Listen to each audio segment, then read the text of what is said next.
This is Standing Watch. And now, Evangelist Norbert Link. Greetings, everyone, and welcome back to our Standing Watch program. Yes, Germany will dumbfound the world. And many people will be caught by utter surprise. The Bible has prophesied thousands of years ago what is going to happen in the not-too-distant future. And today I want to go back to the not-too-distant past to show you what did happen in the past and how history is going to repeat itself. And unfortunately, many haven't learned their lessons yet, so they are doomed to repeat them. Unfortunately, many will not qualify when it comes to those terrible events which are going to take place. Now, first I'd like to point out a very interesting development which is happening in Germany right now as we speak.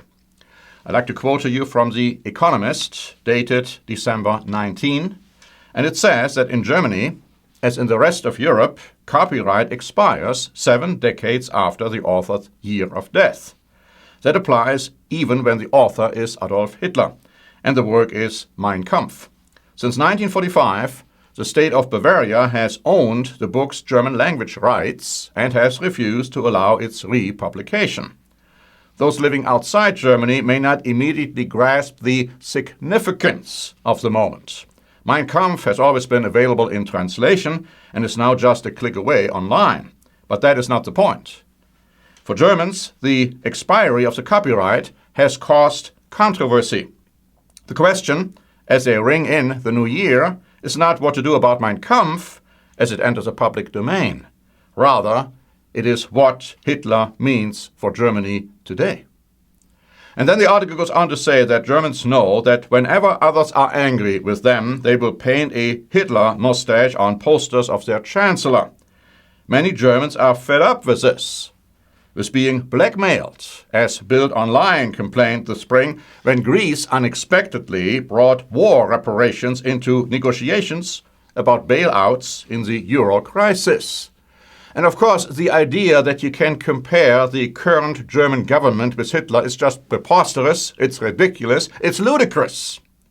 But you see, these comparisons make Germans angry, and rightly so, because most Germans were born after Hitler died.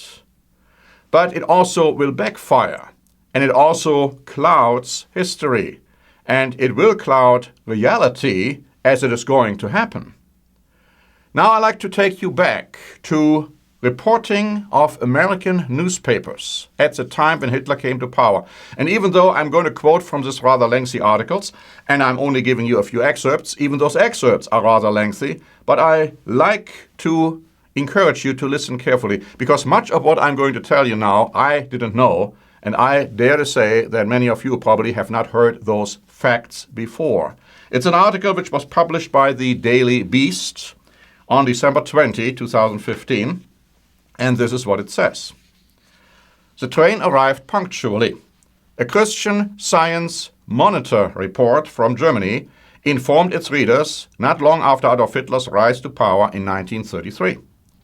As for all those harrowing stories of Jews being mistreated, they seem to apply only to a small proportion. Most were not in any way molested.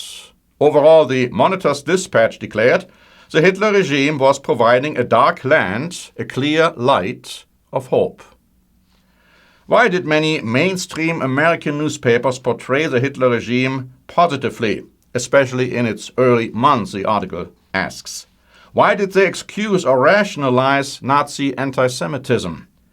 Many American editors and reporters assumed that a radical candidate would show some restraint once in office. Does this ring any bell today, perhaps?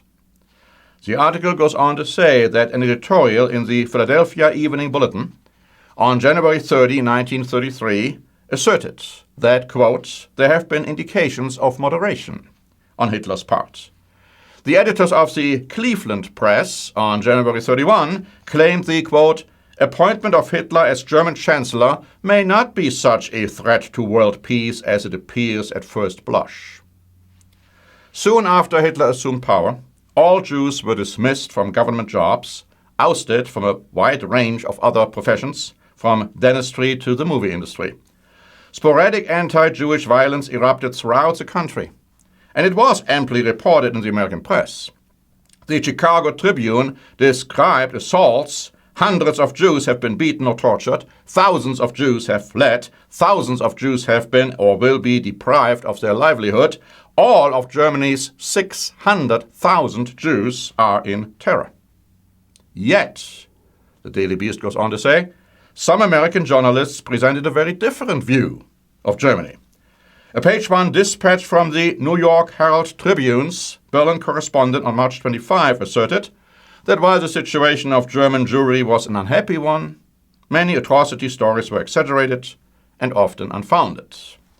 A Christian Science Monitor editorial declared that it was the Jews which, through their conduct, got them into trouble. A leading Protestant periodical, the Christian Century, proclaimed in an April 26 editorial, "May we ask if Hitler's attitude may be somewhat governed by the fact that too many Jews, at least in Germany, are radical. Too many are communists. May that have any bearing on the situation? There must be some reason other than race or creed. Just what is that reason?" The Times provided the Nazi leader with a major public relations boost in July of 1933. The one-page interview, headlined "Hitler Seeks Jobs for All Germans," gave the Führer paragraph after paragraph to justify his domestic policies as the only way to deal with Germany's unemployment, improve its roads, and promote national unity. Remarkably, even 5 years later, after 5 years of anti-Jewish violence, German militarization, the annexation of Austria, some in the Western press still tried to present Hitler's human side. In November 1938, the same month that the Kristallnacht pogrom devastated German Jewry, the British magazine Homes and Gardens ran a 3-page photo spread on Hitler's bright, airy chalet in the Bavarian Alps. Not long before that, puff piece, the New York Times published a dispatch from one of its Berlin correspondents in which he could barely conceal his admiration of Hitler's mountain retreat.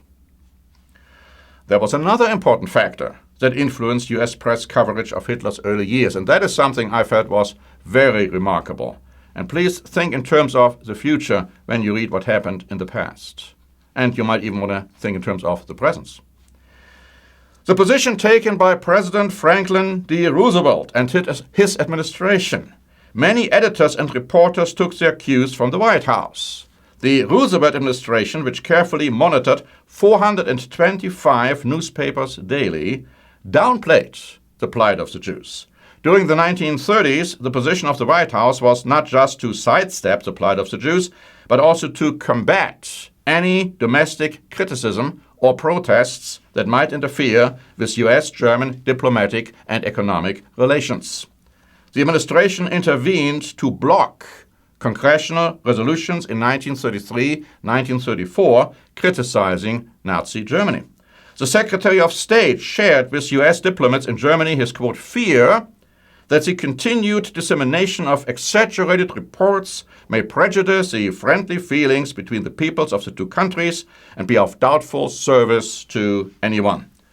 Roosevelt even compelled his Interior Secretary to remove critical references to Hitler, Mussolini, and Nazism from a 1938 speech. The article concludes, perhaps it is not surprising that the sudden unexpected rise of an extremist from beer halls to the halls of power would catch the Fifth Estate off guard.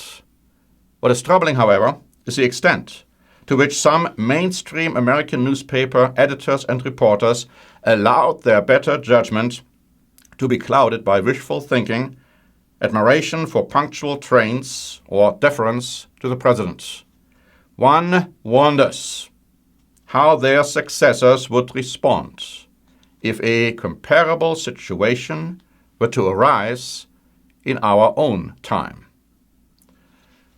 Now, the Bible says that a very comparable situation will arise in the not-too-distant future in Germany. Because you see, the Merkel government will not last forever. A new government will be erected, and maybe a leader will arise who may not even be part of the mainstream political establishment. The Bible makes this very clear, that it's going to be a very charismatic political figure. And the whole world will be surprised, and they will admire this man, and they will actually even worship him, as the Bible says. And many will report very favorably about him. And perhaps at first the relationship between Germany and Europe and America will continue to be somewhat friendly, who knows? But anyhow, many people will have an absolutely rude awakening when they finally understand what is happening, and then it will be too late for most. My friends, we have prepared a booklet, The 10 European Revivals of the Ancient Roman Empire. This booklet explains to you from the past and also talks about the future, what has happened and what is going to happen in Europe, and what the relationship will be between Europe under German leadership in the future and America and also Great Britain. It is extremely important that you understand what is going to happen, and based on history we can say that some of the historical pieces will be repeated. The reporting, as I read to you today from American newspapers, might very well be similar to reporting in the future, because people will absolutely be dumbfounded and surprised, not understanding what is happening. Now, you need to know, and you have an opportunity to understand when you read our free booklets on the European revivals. Please just ask for a copy of our booklet on the European revivals, and we will be happy to send it to you free of charge. Thank you very much for listening. This is Norbert Link for the Standing Watch program.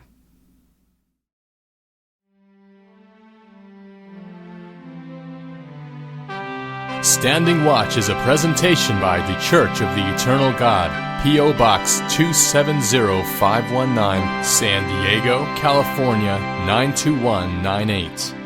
More information is also available at our website, eternalgod.org.